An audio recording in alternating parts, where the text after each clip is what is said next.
1498th episode of नागपुर's most happening Facebook live show जिसका नाम है राज की बात विमेन ऑफ द ईयर के साथ। जब राज की बात ये शो की शुरुआत हुई थी कोविड टाइम्स में, तब सोचा नहीं था कि ये जो पूरी की पूरी जर्नी है वो 1500 एपिसोड तक जाएगी। दुनिया में एकमात्र ऐसा शो जो 1500 एपिसोड पूरे करेगा अपने।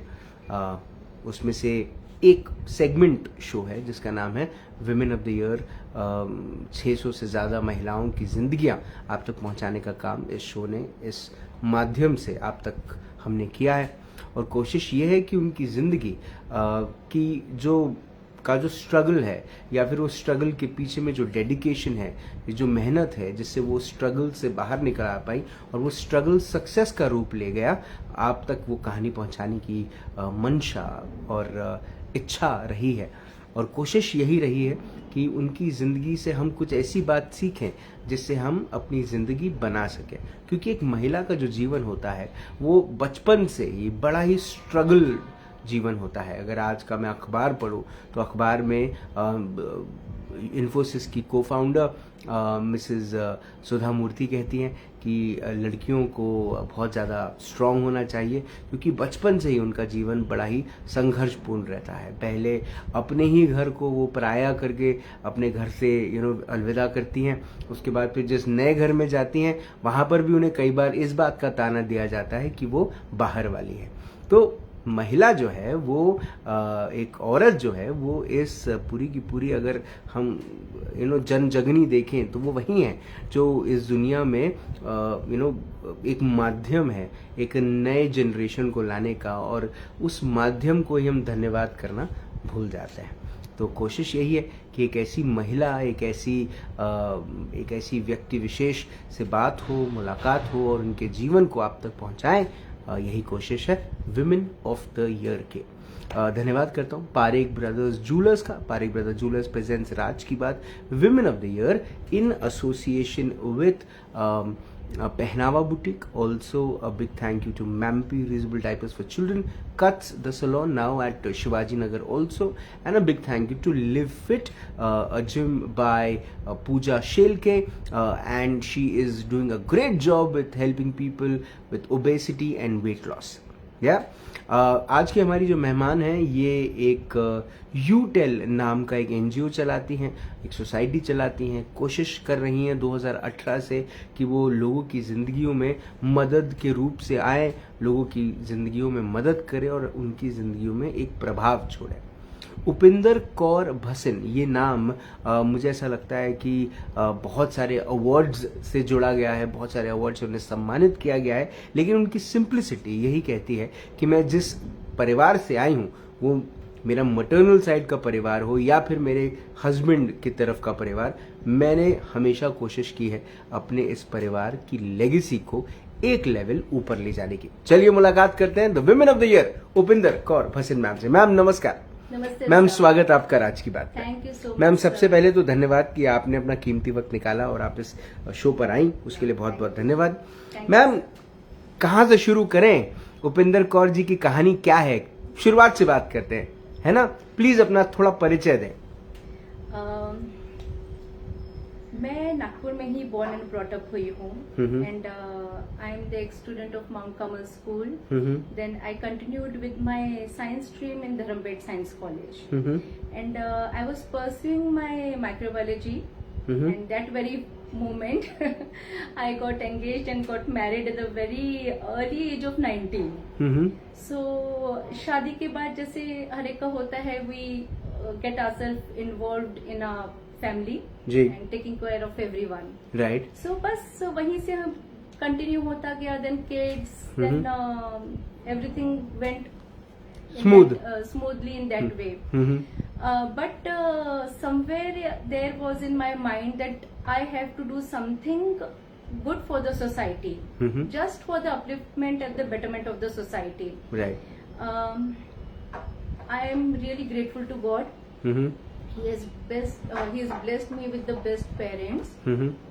My parents जो हैं, they used to help each and everyone, and that helping nature all the genes I took from them, and from the tender age of my childhood, I just wish to start an NGO so that I can carry forward this legacy and help people on the larger scale.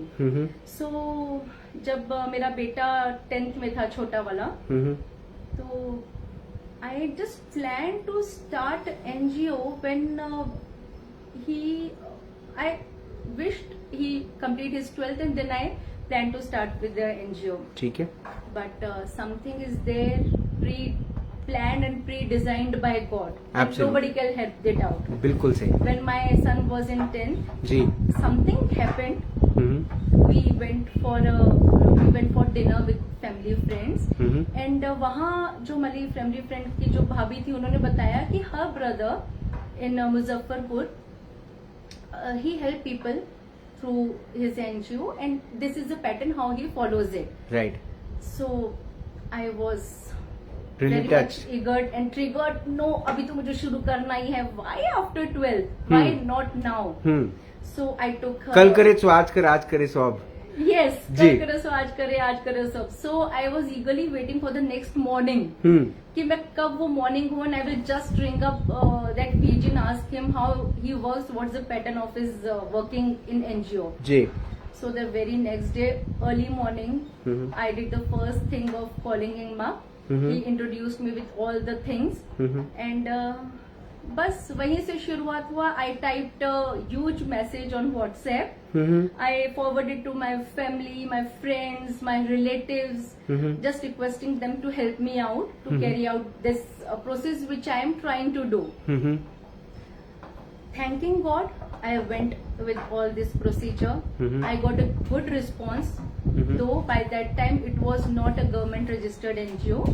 And I had planned कि एक बार ये, if I success in this thing, then I will go for it a government registered one. Okay. 6 महीने तक हम लोगों ने ये काम किया. I got good response from people, and then बस वकील के चक्कर, CA के चक्कर, just to register government registered one, just to register it. तो बस वहीं से प्रोसेस शुरू हो गया. Then by God's grace I am here, and I am immensely grateful to God that He chose me for this work, and I saw my parents doing all these things which left a deep impression on my mind and heart. And because it's satisfaction जो होता है ना, when you help others, you see a smile on their face, so that gives you another level of satisfaction, another level of joy. बिल्कुल. So I just wanted to do all this work selflessly, for just to see those smile, and just to bring little bit of joy in people's life, those who are already struggling much and suffering a lot. पर जब ये you tell, ये जो नाम आपने रखा, ये क्यों रखा, यू टेल क्यों? सर, जब हम लोगों ने एनजीओ का शुरू किया जी, सो फर्स्ट उसको तब कोई नाम प्लान नहीं था. Just I started a group, and one of NGO member asked me कि मैम नाम क्या रखोगे आप, व्हाट्स द पर्पस ऑफ, कोई भी आप एनजीओ शुरू करोगे तो people are going to ask you what is the purpose of starting this NGO. बिल्कुल. So I just told them कि I am thinking to help people out, give them some sort of relief in their painful time. जी. And हमारा जो purpose रहेगा, जो pattern रहेगा, we'll go and ask them, just tell us how we can help you. So that member, it just clicked into his mind, and he said कि क्या कहा आपने? हमने कहा I just said कि we'll go and ask them how we can help you. Ji. So he tell कि you tell us how we can help you was the sentence I said. So he said why not you tell? You are saying that you are going to ask me. You tell us how we are going to help you. So he said add you tell. Keep the name you tell. So yeah, this is a very good name. And then we further processed with this. कि आप बताइए कि आपको हमारी क्या मदद चाहिए. जी जी बिल्कुल. You tell us how we can help you. And then we further went for the legal process, and advocate again asked the same thing. what's the purpose, which area you are going to work. Absolutely, वो तो process है. Yeah. Ji. So I said कि we want to work for everyone, for orphan kids, old peoples, mentally handicapped, transgenders, each and every field. So he said, then why only UTEL? Add UTEL Multipurpose Society. Ji. So from all this process, नाम आ गया. Two brains of two people, the NGO was named as UTEL Multipurpose Society. तो जब ये काम करना शुरू किया 2018 में, when you started working, what was the first project you took and how did it go like? Yes, when we started with the NGO, we went to the dilemma to start with the old age home or with the orphan kids. So with everyone's recommendation, we decided कि we will start with an old age home by taking their blessings. And so we went to old age home and we provided them with benches, their dining table benches, which were broken. Ji. And not exactly broken, but they were too old. And we donated them benches, dining table benches. 6 feet के bench थे उनके. So 3 benches and fruits. So we started our first project with old age home with taking their blessings. क्योंकि बड़ों के आशीर्वाद से ही हम आगे बढ़ते हैं. बिल्कुल. और जब तक बड़ों का आशीर्वाद ना हो, हम कितने भी काबिल क्यों ना हो, हम कामयाब नहीं हो सकते हैं. बिल्कुल. तो इसीलिए हमारा पहला प्रोजेक्ट वही था. जब ये काम करना शुरू किया तो एक तरफ में आप भले ही थोड़ा सा यूटेल मल्टीपर्पज सोसाइटी जो है आपकी, जो एनजीओ है, उसके काम में थोड़ी सी व्यस्त रहने लगी. परिवार में क्या चल रहा था? On the other side your son was growing. या my elder son he was doing his graduation और छोटे वाला बेटा 10th में जस्ट एंटर्ड हुआ था. जी. ही स्टार्टेड हिज 10th इन अप्रैल और जून में मेरा एनजीओ शुरू हो गया. जी. सो डेफिनेटली कहीं मुझे ऐसा लग रहा था कि उसके दिमाग में ऐसा आ रहा होगा कि मम्मा give her 200% during the elder ones time and when I am in 10th she is into social work. जी. So that was my mistake कि वो मैंने सोचा. But the truth is that my kids, my husband, my parents, my family members supported me tremendously. एक बार भी मुझे ऐसा feel नहीं होने दिया कि 10th में है बेटा and I have stepped into this thing. Because I have started this after 24 years being in the house as a housewife, daughter-in-law, mother, and all of a suddenly coming out after 2 decades in the society. Ji. Is really very tough.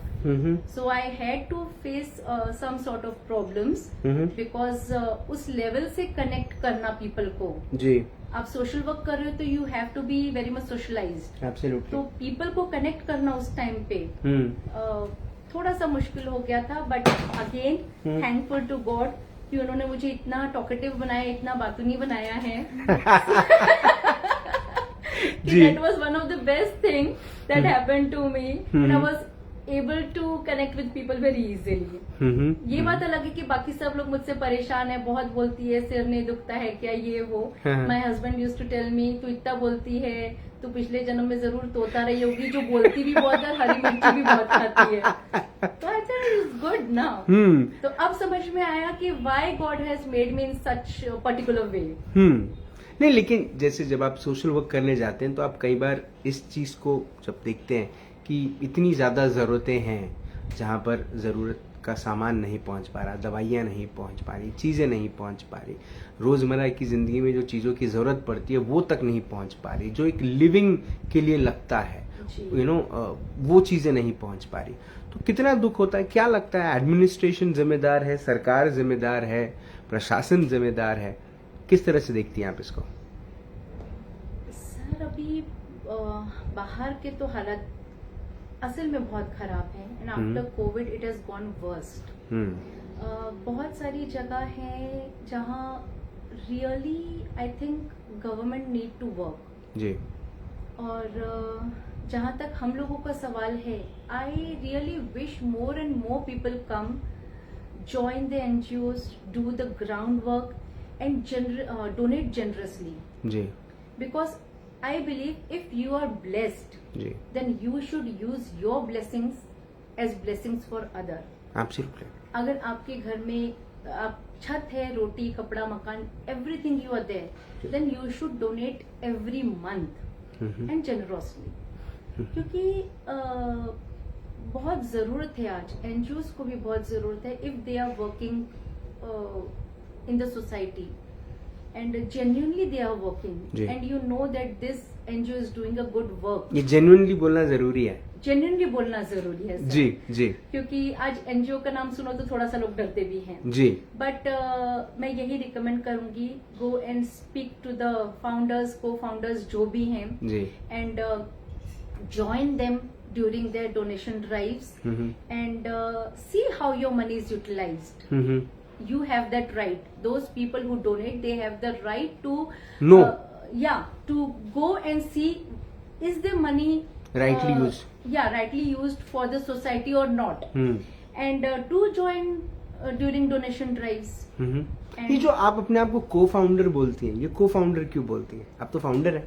नहीं sir, मैं founder नहीं हूँ, because as I told you earlier, I had planned to start the NGO when my younger son will complete his 12th, right. So that was crystal clear in my mind, पत्थर पे लकीर था कि 12th हो जाएगा, उसके बाद I will start an NGO ji.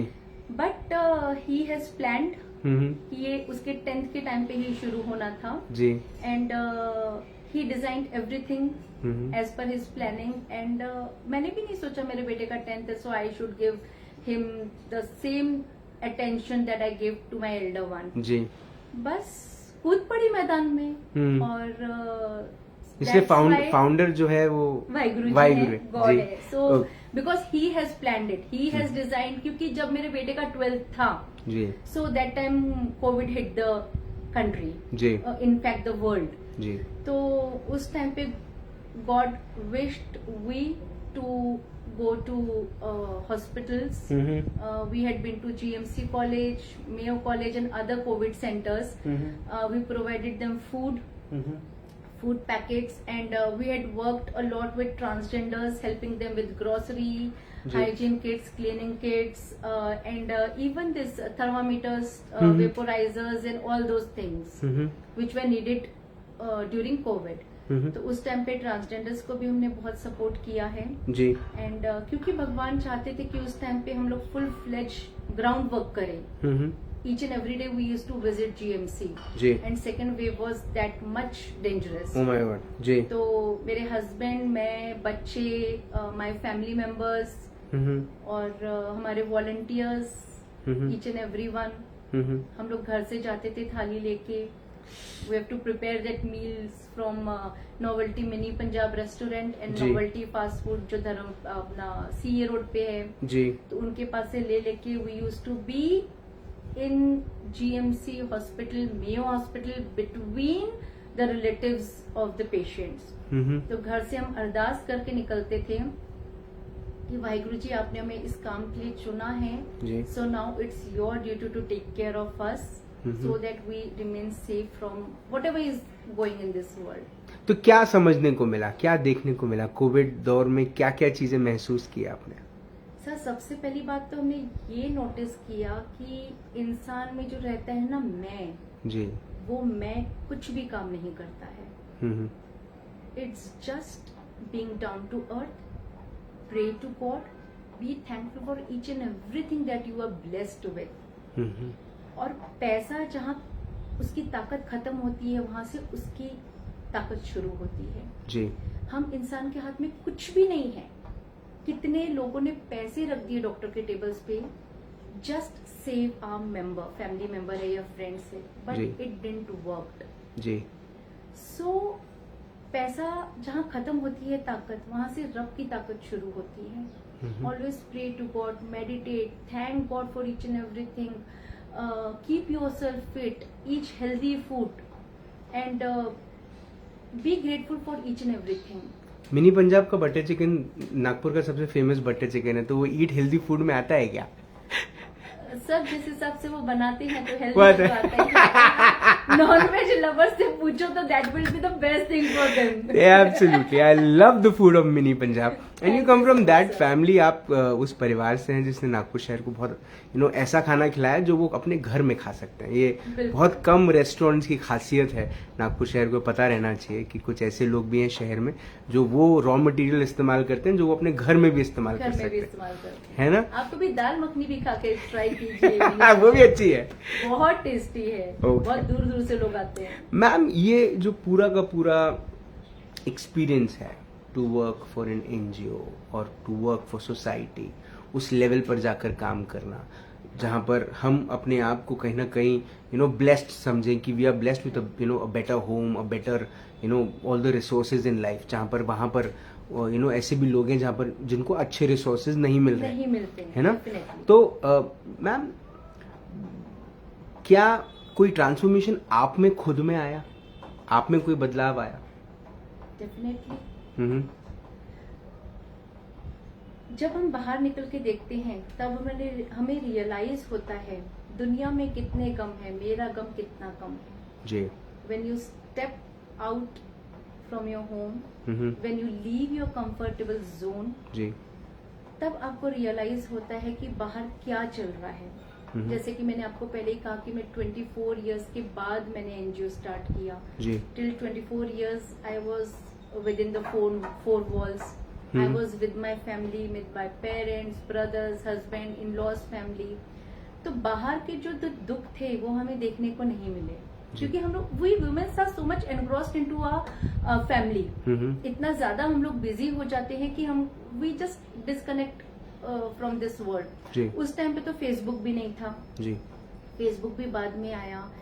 Instagram, Twitter, WhatsApp, ये तो और बात की बात है। तो जो हमारा सोसाइटी के साथ कांटेक्ट था वो उतना ही होता था। बर्थडेज हैं, शादीज हैं, गेट टुगेदर्स हैं, या संडे के संडे हम घूमने चले गए, but you don't get the time to go directly to the people and connect with them, उनकी बातें सुनना। We visited old age home. वहां पे मैंने देखा कि वहां पे अच्छे अच्छे घर के एजेड्स हैं, just because they don't take care of their parents, so they are into old age home जी। हैंडीकैप बच्चों के यहाँ पे देखा मैंने, they are having parents just because they can't afford their expenses जो उनको लगते हैं, so they have put into care centre. Orphanage बच्चे, माँ बाप नहीं है, तो कितनी तकलीफें हैं। एंड सबसे बड़ी चीज मुझे जिनसे सीखने को मिली वो है ट्रांसजेंडर्स। वो एक ऐसी कम्युनिटी है जहाँ पे सोसाइटी उनको एक्सेप्ट नहीं करती है। फर्स्ट ऑफ ऑल उनके पेरेंट्स नहीं एक्सेप्ट करते हैं, siblings, family, relatives, and last comes the society. अगर पेरेंट्स एक्सेप्ट करे then society is forced to accept them, everyone is forced, but वहीं से ही उनको स्टार्टिंग उनका रूट सपोर्ट ही नहीं है, and they are ignored and rejected by the society. That is the worst thing. I have been with these people from past few years. Actually, my parents knew some of the transgenders and they used to help them. So that's the way how I came in touch with them. And during lockdown, we helped them a lot with grocery and medical kits, hygiene kits, cleaning kits and everything. तो तब personally मैं उनसे तब मिली, और जब मैं personally उनसे मिली सो एक इंसान दिल थाम के बैठ जाए, इतना दुख है उनकी लाइफ में, और ऊपर से हम लोग भी उनको रिजेक्ट करते हैं, हम लोग उनको कुछ ना कुछ बोलते हैं। क्यों? I just want the society, I just request the society की they are human beings too, जैसे हम हैं वैसे ही वो हैं, हमारे जैसे ही वो हैं। And in fact I will add to this that they are far better than us, क्योंकि जैसे मैंने पहले कहा, they are rejected by the family, they are not accepted by the society. Still इतना तकलीफ में होने के बाद, इतने दुख में होने के बाद, आसान नहीं है उनकी जिंदगी जीना, आसान नहीं है अपने दर्द को भुला के दूसरों की खुशियों में शामिल होना, आसान नहीं है अपने दर्द को छुपा के दूसरों को दुआएं देना। तो वो जो कर रहे हैं उनके जैसी जिंदगी भगवान किसी को ना दे, लेकिन जो वो कर रहे हैं वो अपने आप में बहुत कुछ कर रहे हैं. They are far far superior than us. जब आप जाती हैं, काम करती हैं सोसाइटी के लिए, सोशल लेवल पे, do you carry that baggage when you come back home? Yes. Heavy होता है? बहुत हैवी होता है. एटलीस्ट फॉर 2 to 3 days वो रहता है. I am it is in my mind, it is in my heart. What is, what's the thought of Mr. Bhasin? वो क्या कहते हैं? वो कुछ नहीं कहते, वो अपने में मस्त है. He supports me a lot.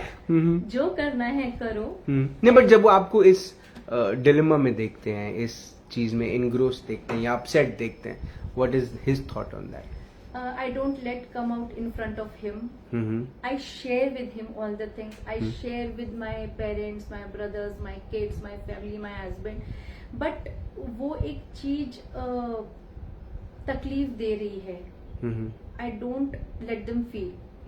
Plus I wish whenever I go to puja room or Babaji room, I just pray before Waheguru ji कि बहुत तकलीफ है दुनिया में, सबको खुश रखो और इतना दो हमको, इतना हमारे यूटिल मल्टीपर्पज सोसाइटी आगे प्रॉस्पर करे कि दोनों हाथों से अगर मैं बांट के थक जाऊं, कम ना हो. And I wish more and more people join us so that it we can work in a very good team and on the very large scale. ये कोविड के दौर ने बहुत सारे लोगों के परिवार मतलब सेटल्ड परिवार को भी थोड़ा सा अनसेटल्ड कर दिया. है ना? ये एक तरफ समाज की तकलीफें चल रही थी और एक तरफ लाइफ में आपकी पर्सनल इश्यूज भी चल रहे थे. तो मैम ये कैसे कॉम्बैट किया, ये कैसे बैलेंस आउट किया? सब बहुत मुश्किल था. ये एक्चुअली में बहुत मुश्किल था क्योंकि हमारा भी बिजनेस बहुत सफर हुआ है. लॉकडाउन में तो बंद ही हो गया था. And that was the peak season of my husband's work as he is into air conditioning and ducting. March 2020 lockdown, it affected very very badly. April 2021 lockdown, again it affected very badly. But during that time we used to visit GMC hospital almost regularly, daily. Mayo hospital regularly. बाकी का donations हमारा चलता था, चाहे वो slums में हो, चाहे वो कोविड सेंटर्स हो या फिर ट्रांसजेंडर्स को हो. बस एक हिम्मत बांट के चलना पड़ता था कि ठीक है हमारा बिजनेस बहुत लॉस हुआ है, it affected us very badly, but at least छत है, कपड़े हैं, प्लेट में खाना है. जी. बहुत सारे ऐसे भी लोग हैं जिनके पास ये भी नहीं है. जी. वो सोच हम रखते थे, हम लोग ग्रुप में डिस्कस करते थे, फैमिली में डिस्कस करते थे और घर से निकलते थे जिस काम के लिए भगवान ने हमको चुना है. अगर कोविड पे हमको नहीं करवाना होता भगवान ने, तो ये डेफिनेटली मेरे बेटे के 12th के बाद ही शुरू होता. कोविड में जब आया था उसी साल मेरे बेटे का 12th था. And we were on ground working others. तो ये सब सोच के ही भगवान ने 10th में करवा दिया था, जब तक लीगल वर्क पूरा प्रोसेस हो जाए, बैंक अकाउंट खुल जाए हमारे एनजीओ का. And he wanted us to work there. तो इसीलिए फाउंडर भी वही है और हमको ताकत देने वाले भी वही हैं. और गोल क्या है, ड्रीम क्या है, कहाँ तक ले जाना चाहती है? ये तो हम समझ गए कि इतना दे कि आप दोनों हाथों से बांटते रहे. बिल्कुल. है ना? लेकिन कहाँ तक और कौन से ऐसे ऐसा तबका है जिसके ऊपर मैं अभी तक काम करना शुरू नहीं किया है, पर आप चाहती हैं कि आप उसके लिए काम करें? क्योंकि सिर्फ सेवा की भावना और सेवा करना ही एक एजेंडा या ऑब्जेक्टिव नहीं होना चाहिए. To create something, to help empower करना, क्या कुछ ऐसी कोशिश, कुछ ऐसा plan?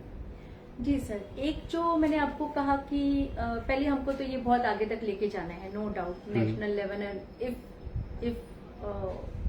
There is God's blessing up to that level, तो इंटरनेशनल लेवल भी लेके जाना चाहेंगे. और एक हमारा जो मोटो था वो था ट्रांसजेंडर्स को सोसाइटी में एक्सेप्टेंस दिलाना. जी. And by God grace we have already started that. हम लोगों ने अननोइंगली एक रिकॉर्ड बनाया है. एंड वो मेरे बड़े बेटे का बर्थडे था, तो हम लोगों ने उसके बर्थडे के टाइम पे लंच प्रिपेयर करके लेके गए थे ट्रांसजेंडर्स के घर में. वहाँ उनको बिठा के अराउंड 40 प्लस वो लोग थे, इंक्लूडिंग ट्रांसजेंडर्स, देर ढोल वाले एंड ऑटो वाले एंड आजू बाजू के पड़ोसी के बच्चे जी 40 प्लस लोग थे। वी सर्व देम, वो सबको बिठा के हमारे एनजीओ के मेंबर्स हम लोगों ने सर्व किया उनको खाना एंड केक कटिंग सेरेमनी की। दो my elder son was not present that very moment, he is in Canada right now, तो हम लोगों ने उसका बर्थडे वहां पे सेलिब्रेट किया। And after that I came to know by Vidya दीदी। विद्या दीदी कौन है मैं ये भी बताती हूँ आपको। उन्होंने मुझे बताया कि we have created a history, क्योंकि आज तक ऐसा कभी नहीं हुआ कि ट्रांसजेंडर्स के घर में जाके किसी ने खाना सर्व किया हो, उनको परोसा हो, प्लस केक कटिंग सेरेमनी कभी भी नहीं हुई है। सो that was an record in itself. And उसके बाद जब मेरे छोटे बेटे का बर्थडे आया तो वो सब हमने जो वीडियोस और वो सब किया, फोटोज एंड वीडियोस जो क्लिक किए थे हम लोगों ने, उसमें मेंशन किया कि it has happened for the first time in the history of transgenders. उसको देख के छोटे बेटे के टाइम पे यंगस्टर्स ज्वाइन हुए and they were afraid to join us at that point कि हमको डर लगता है ट्रांसजेंडर से, ऐसा वैसा। जब हम वहां पे गए, उनसे मिले, दे वर सो हैप्पी एंड बाद में आके बोले कि आंटी अब हमको डर नहीं लगता है, now we can be just like friends. तो ये एक चेंज हम सोसाइटी में देखना चाहते थे। हम ये देखना चाहते थे कि यंगस्टर्स एक्सेप्ट करें जी, हमारे लोगों की एज के लोग भी एक्सेप्ट करें, but youngsters, those who are the future of India, they should accept them with whole heartedly. तो वो एक चेंज देखने को मिला है, अभी वो चेंज आया है। Plus by God's grace transgenders को 3 फैशन शोज के मौके मिले हैं। समबडी कनेक्टेड आर एनजीओ कि हमको ऐसा ऐसा फैशन शो करना है, so can transgenders be there. तो एक कैट वॉकर्स का हुआ था last year, Charles Williams sir ने करवाए थे, that was best. And then उसके बाद नंदिनी नौकरकर मैम ने किया था OCLI का लास्ट मंथ, वहां पे उनको हुआ। एंड अब ये अमृता मैम को हुआ था पेजेंट शो, तो वहां पे भी उन्होंने रैंप वॉक किए हैं। एंड उन्होंने पहले भी अपने किए होंगे, बट हमारे एनजीओ के थ्रू उनको ये 3 मिले हैं जी। और उनका एक अलग रिकॉग्निशन हो, हम ये चाहते हैं। और प्राउड की बात ये है कि जो विद्या दीदी की मैं बात कर रही थी, she is a transgender and she is a transgender who is Lok Adalat panel member जज, our NGOs member, and Maharashtra की फर्स्ट एंड इंडिया की सेकेंड ट्रांसजेंडर है जो लोक अदालत पैनल मेंबर जज हैं।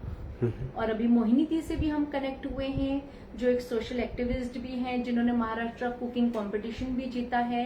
एंड उनका एक पूरा ग्रुप है, डांस का ग्रुप है, जो बड़े बड़े महोत्सव होते हैं जहाँ सब रहते हैं लीडर्स वगैरह भी, तो वहां पे वो जाके परफॉर्म करते हैं। So it is known by their name Shagun Mudra group. तो मुझे ऐसा क्यों लग रहा है कि आपकी जिंदगी जो है वो पूरी यूटेल के इर्द गिर्द ही है। अब पूरा का पूरा अपने आप को सेवा में समर्पित करके रखा है। जी सर। ओके। वो इसलिए जी क्योंकि तो शॉपिंग, फिल्में, ये है कि नहीं है जिंदगी में? नहीं, मैं बिल्कुल भी शॉपिंग कीड़ा है ही नहीं मेरे अंदर। I don't like to do shopping. Movies का कोई शौक नहीं है, या but I love to watch Savdhaan India, Crime Patrol, oh my God, CID।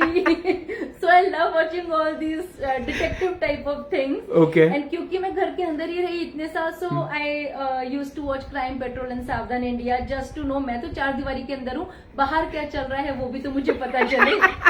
तो ऐसे शो जिसमें शुरुआत में पता चल जाता है कि शो के अंत में पकड़ा जाएगा, है ना? बिल्कुल। और हकीकत तो यही है कि यू नो जो कर्म कहते हैं वो यही, कर्मा जो है वो यही कहता है कि तुम गलत करोगे तो तुमको गलत मिलेगा डेफिनेटली। तो इसीलिए हमको अच्छे कर्म करने चाहिए। हमने नहीं पता कि हमने पिछले जन्मों में क्या किया है, but at least we can try our level best to do good thing, good deeds now this life, because to be born as a human being is a boon in itself. So you have to make full use of that. So meditate, पूजा करो, पाठ करो, सेवा करो, सबसे पहले घर की करो, फिर बाहर निकलो जी। Charity starts from home. या charity starts from, that's very right. तो घर में पहले सबकी सेवा कर लो, बच्चों की सेवा कर लो, हस्बैंड कर लो, सारे फैमिली मेंबर्स हैं, then just step out and it takes really a lot of courage to manage all this things, घर एंड घर के बाहर। समटाइम तो ऐसा होता है कि I am literally on my toes. जब हमारे ITR जाते हैं तो I visit CS office, I visit charity commissioner office, xeroxes निकालने हैं, एडवोकेट्स के पास जाना है। और जब मैं पहली बार गई थी एडवोकेट सर के पास, when legal process we thought of starting it, तो मैंने सीधा जाके सर को ये कहा, मैंने कहा सर मैं इतने साल हाउसवाइफ थी, I have zero knowledge about all this legal work, तो हो सकता है कि आपके एक बार समझाने पे मैं समझ जाऊं, हो सकता है आपके 100 बार समझाने के बाद भी मैं कुछ चीज ना समझूं, so please tolerate me, bear me. I will try my level best, but I am zero in this field. And उसके बाद धीरे धीरे मैंने सीखा, रिटर्न फाइल होती है, उसका क्या प्रोसेस है, चैरिटी कमिश्नर के office I have never been into, because when I got married I was only 19. वो भी आज से 27 साल पहले की बात है जी, more than 27 years. तब तो it was a different decade altogether. Yeah. Almost 2 decade आप पीछे चले जाओ तो आज के जमानों के बच्चों से वो गावराइन टाइप वाला जमाना था।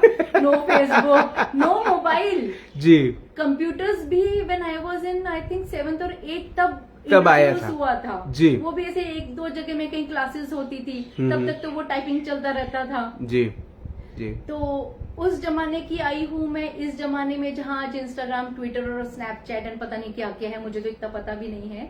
सो I trouble my kids a lot, और उन्होंने मुझे बहुत कुछ सिखाया है, इंस्टाग्राम एंड बहुत कुछ सिखाया है उन्होंने मुझे। एंड तो तब मैं जाके मैंने सर को सीधा बोल दी थी, जो CA सर है हमारे उनको भी बोल दिया था, बहुत तंग किया है मैंने लोगों को। और आज जब बाय गॉड्स ग्रेस, अब बहुत कुछ सीखना बाकी है नो डाउट, लेकिन जितना भी मैंने सीखी हूँ उतनी बातें मैं अपने घर में करती हूँ अपने पेरेंट्स से, तो they just stare at me, कितना कुछ पता चल गया ना तुझे, you know so much now. तो पहले वही मैं थी, वही उपिंदर, फैमिली प्रॉब्लम्स, बच्चों का ये, उनका फ्यूचर, मस्ती करते ये करते, वहां से आप निकल के सीधा वकील, CA और चैरिटी कमिश्नर ऑफिस की बातें करेंगे, तो डेफिनेटली योर पेरेंट्स एक बार तो सरप्राइज्ड एंड प्राउड टू जी जी, तो उनको खुशी होती है। देखिए मुझे ऐसा लगता है कि ये पूरी की पूरी इंटरव्यू के पूरे दौरान जो भी बातें आपने कही वो पूरी सेवा की भाव की बातें हैं, और मुझे ऐसा लगता है कि इंटरव्यू की शुरुआत में आपने कहते कि आपके पेरेंट्स ये चीज करते थे, जो जहाँ से आपने ये चीज अपने अंदर में इनकलकेट की, एक्सेप्ट करी, और आज आप उस राह पर हैं। ये मेरा आखिरी सवाल होगा, अगर जिंदगी की सुनहरी किताब लिखी गई, किताब के एक सुनहरे पन्ने पर ये नाम लिखा गया, उपिंदर कौर चटवाल भसिन, ये नाम लिखा गया, उसके नीचे कौन सी ऐसी लाइन, कौन सी ऐसी बात, कौन सा ऐसा थॉट, कौन सा ऐसा कोट लिखा रहना चाहिए जिसे पढ़ने के बाद लोग आपको याद करें? Very nice question. उसमें सबसे पहले लिखा रहेगा, 2 चीजें लिखी रहेंगी, immensely grateful to God, and second thing, whatever I am and hope and whatever I am and hope to be, I owe everything to my parents. Those are my earth angels. अगर वो मुझ में ये सब चीजें नहीं, मतलब उनमें वो सब नहीं होती, and I noticed them, I admired them with such seva and selfless work towards the society, towards the needy and everyone. So I couldn't have observed that, and it won't have been carried forward by me if it was not in them. So I'm really grateful to God, and whatever I am and hope to be, I owe everything to my parents. वो नहीं होते तो कुछ नहीं होता, वो ऐसे नहीं होते तो मैं ऐसी नहीं होती, मैं ऐसी नहीं होती तो मैं यहाँ नहीं होती, मैं यहाँ नहीं होती तो मैं राज की बात शो में नहीं होती। नहीं, लेकिन आपकी जैसी जो हजारों महिलाएं हैं जो निस्वार्थ होकर अपना काम कर रही हैं, उनसे जब भी बात करने का मौका मिलता है, ये राज की बात जो राज की बात नहीं होता, ये उनकी बात होती है। और वाकई में जो आपने ये जो रास्ता चुना है अपने जीवन का, आई एम श्योर इस रास्ते पर आप बहुत सारी चीज़ों को कॉम्प्रोमाइज़ भी करती होंगी, बहुत सारे ऐसे मोमेंट्स, बहुत सारे ऐसे चीज़ें हैं जिससे आप आप कोशिश करती होंगी कि आप बैलेंस करने की कोशिश करें, लेकिन फिर भी जो आपका झुकाव है वो सेवा की भाव वाला झुकाव है आपका, समाज की तरफ झुकाव है, तो आप उसी पथ पर चलती रहें, आप ऐसा ही अच्छा काम करती रहें, आप ऐसे ही हमें इंस्पायर करती रहें। आपने अपना वक्त दिया, आपने हमसे बात करी, उसके लिए बहुत बहुत धन्यवाद। Thank you so much sir. Thank you. It's an honor and privilege for me to be on Raj Ki Baat show. And it's an honor and privilege to interview a lady like you who has chosen a path of helping people, and probably on behalf of all of them I want to thank you कि आप ये कर रही हैं। बहुत बहुत धन्यवाद। Thank you sir. Upinder Kaur Bhasin ma'am से बात हुई, मुलाकात हुई in this exclusive episode of Raaz की बात। पहले ये बात करते हैं कि इस किस्म की ज़रूरतें क्यों हैं। जब 1947 में जब भारत आज़ाद हुआ था, तब भारत की इकोनॉमिकल स्टैंडर्ड्स बहुत अलग थे। हमारी उस समय की जो इकोनॉमी थी वो बहुत अलग बेसिस पे थी। हमारे देश में एक बहुत ही नामी व्यक्ति विशेष ने जन्म लिया था। 2 अक्टूबर उनका भी जन्मदिन आता है, लोग कई बार भूल जाते हैं। उनका नाम है श्री लाल बहादुर शास्त्री जी, जिनका एक नारा था, जय जवान जय किसान। ये नाम का नारा वो लगाते रहे और उनकी कोशिश यही रही कि वाइट रेवोल्यूशन के माध्यम से भारत कॉटन मिल्क का सबसे बड़ा प्रोडक्शन करने वाला देश बने और वाइट रेवोल्यूशन के माध्यम से हम पूरी दुनिया में राज करें। आज अगर आप देखें तो ये दोनों ही चीज़ें हम पीछे होते जा रही है। जवान अपना काम तो कर रहे हैं, उनको तो जितना भी धन्यवाद किया जाए कम है, लेकिन फार्मर्स की अगर हम हालत देखें तो बहुत ही खस्ता हालत है, बहुत ज़्यादा खस्ता हालत है। और इसीलिए आज सब्जी, फल, धान्य इसके रेट्स आसमान छू रहे हैं। क्या अपेक्षा होती है एक सरकार से? एक ऐसी सरकार हमें मिले जो सिर्फ धर्म के बारे में बात करे, एक ऐसी सरकार मिले जो आए दिन अपने तरीकों से मापदंड लगाए अपने ही लोग, जो अपने देश में लोग रह रहे हैं उनके ऊपर में, या फिर अपने ही मंत्रियों द्वारा आए दिन घपले करे और घपलों के ऊपर में कार्रवाई ना करे। या हमें एक ऐसी सरकार चाहिए जो सरकार सेवा के भाव से आए। जब नेता हमारे घर वोट मांगने आते हैं तो उनके हाथ से जुड़े रहते हैं, और जब हम उनसे मिलने के लिए कोई काम के लिए जाते हैं तो हमारे हाथ से जुड़े रहते हैं। फर्क देखिए और फर्क समझिए कि हम वो 2 मिनट के हाथ जोड़ने के लिए हम उन्हें वोट डाल देते हैं, 5 साल के लिए राजा बना देते हैं और 5 साल तक हम उनके हाथ जोड़ते रहते हैं। क्या ये सही है? क्या ये धोखा नहीं है? और क्या हम इस धोखे को हमेशा बर्दाश्त करते रहेंगे? विपक्ष के लोग, एक सरकार होता है, एक विपक्ष होता है। इस वक्त एक विपक्ष बोल रहा है कि आप ये चीजें करें, आप बिजली के रेट कम करें, आप धान्य के रेट कम करें, आप खाने के रेट कम करें, आप बहुत सारी चीजों के रेट्स कम करें। लेकिन एक सरकार है जो सुन नहीं रही है। ओल्ड एज होम हमारे देश में बढ़ते जा रहे हैं, ऑर्फनेजेस बढ़ते जा रहे हैं। क्यों? ये सवाल है। अब आप ये पूछेंगे कि सवाल उनके लिए है जो अपने माता पिता को नहीं रख रहे। साहब, वो कैसे रख सकेंगे अपने माता पिता को अगर उनके ही सर्वाइवल पे सवाल है? इतना आसान थोड़ी होता है एक इमोशन को, अपने आप को उस इमोशन से दूर कर देना। अगर माता पिता ने एक बच्चे को बड़ा किया है तो वो बच्चे का भी माता पिता के लिए वो इक्वल इमोशन रहता है।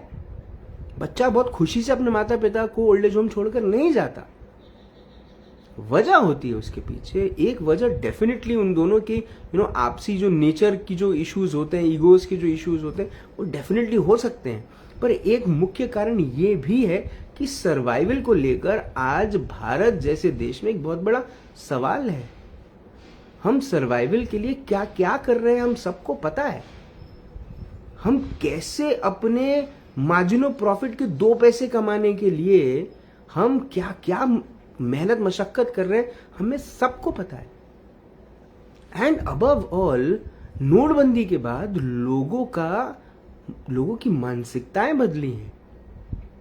एक समय था कि कोई अगर किसी का काम करवा के देता था तो वो सिर्फ धन्यवाद की अपेक्षा रखता था। आज कोई किसी का काम करवाता है तो छोटे से कट की अपेक्षा रखता है, जो अपने आप में एक सवाल खड़ा करता है कि हमारी जो नीयत है उस पर कितना बड़ा सवाल है।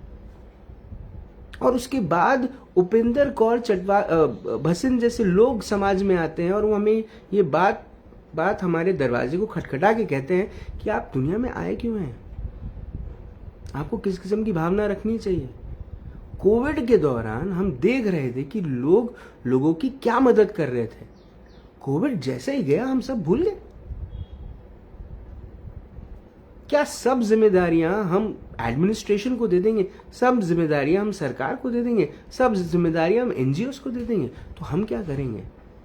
जब हमारे दरवाजे पे कोई मदद मांगने आता है हम हाथ बढ़ा के मदद भी नहीं करना चाहते। 50 साल 60 साल की उम्र के बाद हम हरिद्वार और ऋषिकेश के चक्कर लगाते हैं, ये सोच के कि हमारे पाप धुल जाएंगे, गंगा में डुबकी लगाएंगे, ये सोच के कि हमारे पाप धुल जाएंगे। लेकिन हमको आज जब मौका मिलता है तब हम अपना वॉलेट खोल के किसी की 50 रुपए 100 रुपए से मदद नहीं कर सकते। सवाल आपके सामने है, जवाब आपके पास है। अगर आप इन सवालों के जवाब देना शुरू कर दें तो ना ही सिर्फ आपकी निजी जिंदगी में बदलाव आएगा, लेकिन आपके साथ ये शहर, ये समाज, ये प्रदेश, ये देश में बदलाव आएगा। प्रेम परिचय को पहचान बना देता है, वीराने को गुलिस्तान बना देता है। मैं अपनी नहीं, उपेंद्र कौर भसिन की कहता हूं। ऐसे लोगों का समर्पण और समाज के प्रति प्रेम इंसान को भगवान बना देता है। आपसे फिर होगी मुलाकात इन राज की बात। तब तक आप अपना ध्यान रखें, सुरक्षित रहें, स्वच्छ रहें, स्वस्थ रहें, मस्त रहें, खुश रहें, व्यस्त रहें, परिवार के साथ एक अच्छा वक्त बिताएं और जिंदा रहें। जय हिंद।